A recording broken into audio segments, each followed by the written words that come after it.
महाभारत नाम के महासंग्राम में राजा बहुत थे, योद्धा भी अनगिनत, लेकिन असली खिलाड़ी सिर्फ एक थे, श्री कृष्ण।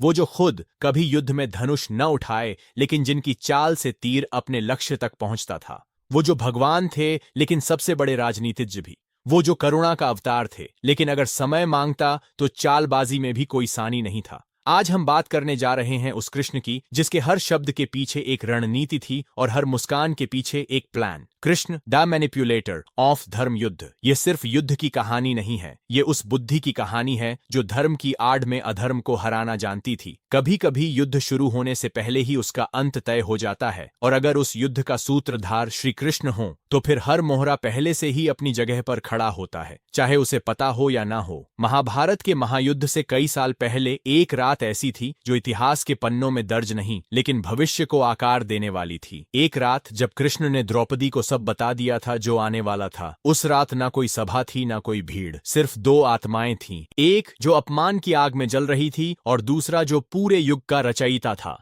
श्री कृष्ण ने उस रात द्रौपदी को बताया कि कुरुक्षेत्र में जो युद्ध होगा वो सिर्फ सिंहासन के लिए नहीं होगा, वो युद्ध होगा असत्य के महल को जलाकर सत्य की नींव रखने का। लेकिन यह भी कहा गया कि इस युद्ध में कोई नहीं बचेगा। भीष्म गिरेंगे, द्रोणाचार्य मरेंगे, कर्ण की महानता मिट्टी में दबा दी जाएगी, यहाँ तक कि अर्जुन ही खुद को पहचान नहीं पाएगा। लेकिन उस सब के बीच एक नाम आगे बढ़ेगा, एक ऐसा नाम जिसे खुद श्री कृष्ण भविष्य का उत्तराधिकारी कहेंगे। परीक्षित, अभिमन्यु का पुत्र, वो बालक जो युद्ध के बाद उस ध्वस्त सभ्यता की आशा बनेगा। द्रौपदी जो उस समय तक केवल एक नारी थी, अब एक ऊर्जा बन चुकी थी, एक आग जो पूरे कुरुवंश को राख बना देने वाली थी। श्री कृष्ण ने न केवल उसे भविष्य दिखाया, बल्कि उसे उस आग में झोंका जिससे धर्म का नया बीज पनप सके। लेकिन क्यों? क्या श्री कृष्ण सिर्फ सच दिखा रहे थे, या फिर वो खुद इस युद्ध के निर्माता थे? जो साफ दिखाई दे रहा था वो केवल एक परत थी, उसके नीचे थी एक गहरी चाल, एक अदृश्य रणनीति। क्योंकि श्री कृष्ण जानते थे कि धर्म के लिए सिर्फ उपदेश काफी नहीं होता, कभी कभी युद्ध ही न्याय का अंतिम रूप होता है, और युद्ध में जीतने के लिए हर मोहरे को समय से पहले तैयार करना पड़ता है। द्रौपदी को भविष्य दिखाना एक करुणा नहीं, बल्कि एक रणनीतिक चाल थी। कृष्ण जानते थे जब तक द्रौपदी का दर्द नहीं जलेगा, पांचों पांडवों की तलवार नहीं चलेगी। महाभारत का युद्ध अपने चरम पर था, हर दिन लाशों का ढेर बढ़ रहा था, हर रात उम्मीदें कम हो रही थीं। लेकिन एक योद्धा था जिसके सामने पांडवों की सेना सिर झुका देती थी, गुरु द्रोणाचार्य। वह सिर्फ अर्जुन के गुरु नहीं थे, वह खुद एक रणनीतिक योद्धा थे, जो युद्ध को न सिर्फ शस्त्रों से बल्कि मस्तिष्क से भी लड़ते थे। पांडव उन्हें परास्त नहीं कर पा रहे थे, हर योजना विफल हो रही थी, हर प्रयास में द्रोणाचार्य एक अजेय पर्वत की तरह खड़े रहे थे। और तब श्री कृष्ण ने युद्ध के सबसे गहरे हथियार का प्रयोग किया, मनोविज्ञान। कृष्ण जानते थे द्रोण को कोई बाहरी शक्ति नहीं हरा सकती, लेकिन अगर उनके भीतर की आस्था टूट जाए तो वो खुद ही हथियार छोड़ देंगे। द्रोणाचार्य की सबसे बड़ी कमजोरी था उनका पुत्र अश्वत्थामा, और यहीं से शुरू होती है वह चाल जहां श्री कृष्ण ने एक सत्य और असत्य के बीच की रेखा को धुंधला कर दिया।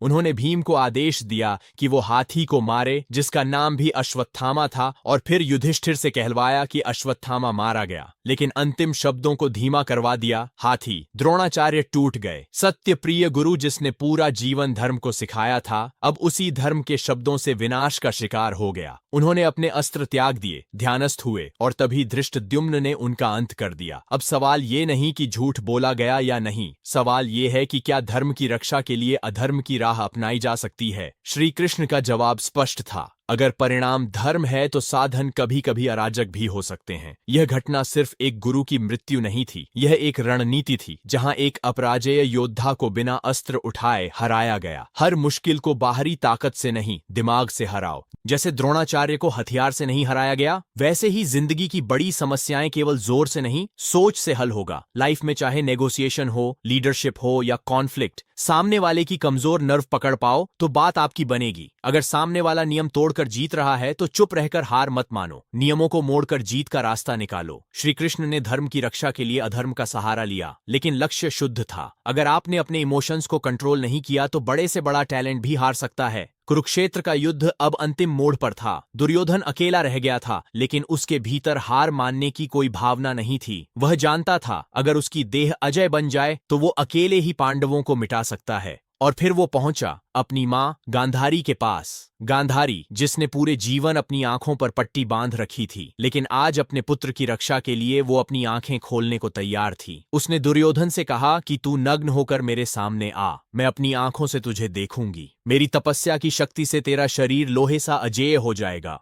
यह वह क्षण था जहां एक मां अपने पुत्र को अपराजेय बनाना चाहती थी, लेकिन वहीं छिपकर देख रहे थे रणनीति के अधिपति श्री कृष्ण। कृष्ण जानते थे अगर दुर्योधन की देह पूरी तरह अभेद्य हो गई तो अर्जुन और भीम भी कुछ नहीं कर पाएंगे। उन्हें रोकना था और उन्होंने वही किया जो एक सच्चा खिलाड़ी करता है। कृष्ण सीधा पहुंचे दुर्योधन के पास। एक हल्की मुस्कान और एक साधारण सवाल, क्या तुम अपनी मां के सामने नग्न होकर जाओगे? क्या यह तुम्हें शोभा देता है? बस इतना सुनना था और दुर्योधन ने कमर से नीचे एक वस्त्र बांध दिया। गांधारी ने आंखें खोलीं। तपस्या की शक्ति दुर्योधन की देह को लोहे सा बनाकर, लेकिन वह हिस्सा जो वस्त्र से ढका था वह कमजोर रह गया। यही वह जगह थी जहां भीम ने अपने गदा से वार किया और वही क्षण बना कुरुवंश के अंत की अंतिम सीढ़ी। श्री कृष्ण ने कोई अस्त्र नहीं उठाया, सिर्फ एक वाक्य से अमर को मृत्यु से जोड़ दिया। हर योजना को अंतिम क्षण में भी तोड़ा जा सकता है, अगर समझ और समय सही हो। अगर सामने वाला पूरी तैयारी के साथ आए, तब भी आप उसकी सबसे छोटी गलती को पहचान कर उसे हरा सकते हैं। सबसे बड़ी चाल वह होती है जिसमें सामने वाला खुद से हारता है।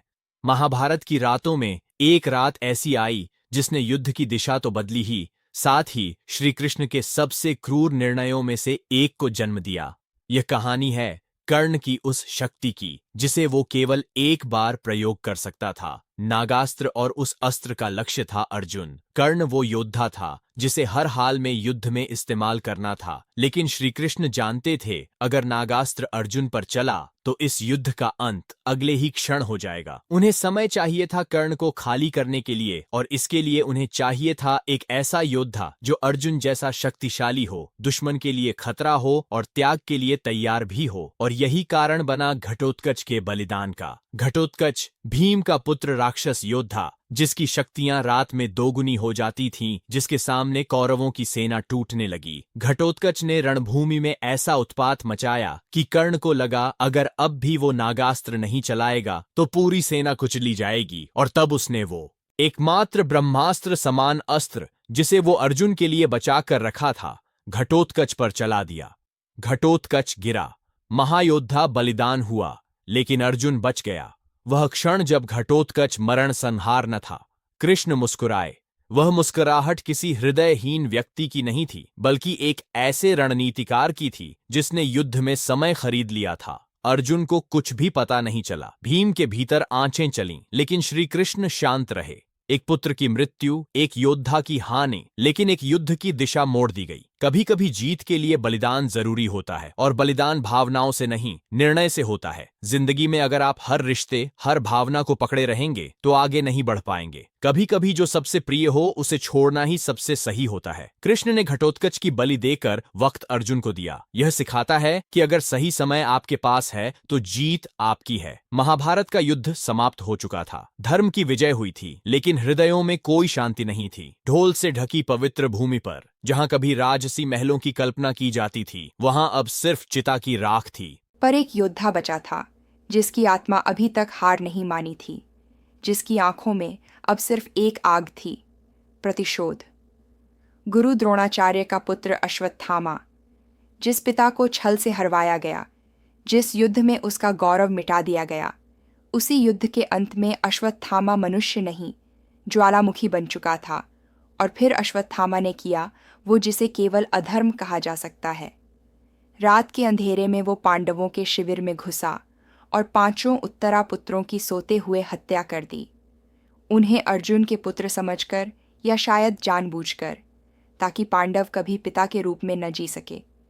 युद्ध समाप्त हो गया था, लेकिन अश्वत्थामा का क्रोध अब भी शेष था।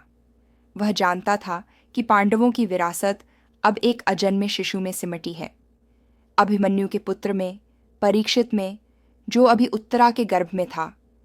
एक मासूम जीवन जिसने अभी सांस भी नहीं ली थी, और अश्वत्थामा ने चलाया ब्रह्मास्त्र, एक ऐसा अस्त्र जो संहार करता है न केवल शरीर का बल्कि आत्मा का भी। वह अस्त्र हवा में तीरता हुआ उस अजन्मे शिशु की ओर बढ़ रहा था जो भविष्य बन सकता था। पर जहाँ विनाश चरम पर पहुँचता है वहाँ कृष्ण प्रकट होते हैं। श्री कृष्ण ने उसी क्षण अपने सर्वव्यापी स्वरूप में प्रवेश किया। उन्होंने गर्भ के भीतर प्रवेश करके उस अजन्मे जीवन को अपने चक्र और ऊर्जा से आवृत कर लिया, और ब्रह्मास्त्र जिसे कोई रोक नहीं सकता था वह लौट गया। शिशु बच गया। परीक्षित, वही बालक जो आगे चलकर कलयुग की शुरुआत से पहले धर्म का अंतिम दीपक बना। लेकिन अब निर्णय लेना था। एक योद्धा जिसने नींद में बच्चों की हत्या की, एक क्रोधित आत्मा जिसने अजन्मे जीवन पर ब्रह्मास्त्र चलाया। उसे मृत्यु देना आसान था, पर कृष्ण ने मृत्यु से बड़ी सजा चुनी। तू अमर रहेगा, परंतु तेरा शरीर सड़ता रहेगा। तेरा चेहरा देखकर लोग डरेंगे। तू कहीं शरण नहीं पाएगा और तुझे मुक्ति नहीं मिलेगी। श्री कृष्ण ने उसे चिड़ यातना दी, क्योंकि कुछ पापों को जीकर भुगतना चाहिए, मरकर नहीं। क्रोध में लिया गया एक फैसला पूरी पीढ़ी का विनाश कर सकता है। जब अश्वत्थामा ने ब्रह्मास्त्र छोड़ा, वह सिर्फ एक जीवन नहीं मार रहा था, वह पूरा भविष्य मिटा रहा था। जिंदगी में सोचो, क्या तुम्हारा गुस्सा सिर्फ तुम्हें नुकसान पहुंचा रहा है या उन लोगों को भी जिन्हें तुमने नुकसान पहुंचाया है, जो निर्दोष है। ताकत जब विवेक से अलग हो जाए तब ब्रह्मास्त्र भी अपराध बन जाता है। शक्ति का मूल्य उसकी मर्यादा में है। अगर मर्यादा टूटी तो शक्ति भी पाप बन जाती है। भविष्य चाहे कितना भी कमजोर लगे, अगर उसे समय पर सुरक्षा दी जाए तो वही पूरी सभ्यता को संभाल सकता है। अभिमन्यु मर गया था, लेकिन उसके बेटे को बचाना ही पूरी संस्कृति को बचाना था। जिंदगी में नए विचार, नए लोग या छोटी उम्मीदों को मरने मत दो, वहीं से बदलाव शुरू होता है। ये कहानी उस क्षण की है जब एक योद्धा जिसे जन्म से नकारा गया, समाज ने अस्वीकार किया और इतिहास ने विरोधी बना दिया, अपनी सबसे बड़ी परीक्षा से गुजर रहा था। कर्ण वो योद्धा था जो अर्जुन से श्रेष्ठ था, लेकिन जिसकी किस्मत हमेशा विघ्न में रही। वह सूर्य पुत्र था, लेकिन उसकी पहचान सूट पुत्र की थी। उसकी वफादारी दुर्योधन के लिए थी, लेकिन उसका हृदय धर्म और करुणा से भरा हुआ था। युद्ध के अंतिम दिन कर्ण और अर्जुन आमने सामने थे। पूरा युद्ध मानो अब इन दो धनुर्धारियों के बीच में सिमट गया था। पर श्री कृष्ण जानते थे कि अगर यह युद्ध निष्पक्ष हुआ तो अर्जुन नहीं, कर्ण विजयी होगा। और तब श्री कृष्ण ने रची अपनी सबसे बड़ी रणनीति। कृष्ण ने अर्जुन से कहा कि सूरज को नीचे कर दो, और अर्जुन ने चलाया जास्त्र जिसने आकाश को काले बादलों से ढक दिया। सूरज मानो अस्त हो गया था। कर्ण को लगा अब युद्ध का समय समाप्त हुआ है। धर्म के अनुसार सूर्यास्त के बाद युद्ध नहीं होता। वो शांत हो गया, अपने रथ से नीचे उतरा और अपने रथ का टूटा पहिया निकालने लगा। उसी क्षण श्री कृष्ण ने अर्जुन को आदेश दिया कि अभी वार करो, यही समय है। अर्जुन चौंका। कर्ण शस्त्र विहीन था, पर कृष्ण अडिग थे। धर्म की रक्षा के लिए अधर्म की भाषा बोलनी पड़ती है। अर्जुन ने वार किया, कर्ण गिर गया। एक योद्धा जो अर्जुन से श्रेष्ठ था धूल में समा गया। पर क्या यह सिर्फ एक छल था या फिर सबसे कठिन रणनीति? कृष्ण जानते थे कर्ण दानवीर था, उसका दिल पवित्र था, और युद्ध से एक रात पहले कृष्ण स्वयं कर्ण से मिलने गए थे। उसे बताया कि तू कुंती का पुत्र है, तू पांडव है। पर कर्ण ने मना कर दिया। उसने कहा, मैं दुर्योधन का मित्र हूं, धर्म मेरा कर्तव्य है और मैं युद्ध भूमि में अपने भाग्य का सामना करूंगा। कृष्ण ने उसे अवसर दिया था, पर कर्ण ने त्याग चुना, और इसलिए कृष्ण को भी धर्म के लिए वो करना पड़ा जो भावनाओं से ऊपर था। जीवन में कई बार श्रेष्ठता ही हार जाती है, अगर दिशा गलत हो। कर्ण महान था, पर साथ गलत था। योग्यता भी बर्बाद हो जाती है अगर वो गलत लोगों के लिए लगाई जाए। धर्म की रक्षा के लिए कभी कभी अधर्म जैसा दिखने वाला कार्य भी जरूरी होता है। युद्ध खत्म हो चुका था, धर्म जीत चुका था, पर क्या यह वही धर्म था जिसके लिए अर्जुन ने धनुष उठाया था? न्याय हुआ, लेकिन हर न्याय के पीछे लहू बहा, और हर लहू के पीछे केवल एक नाम था, कृष्ण।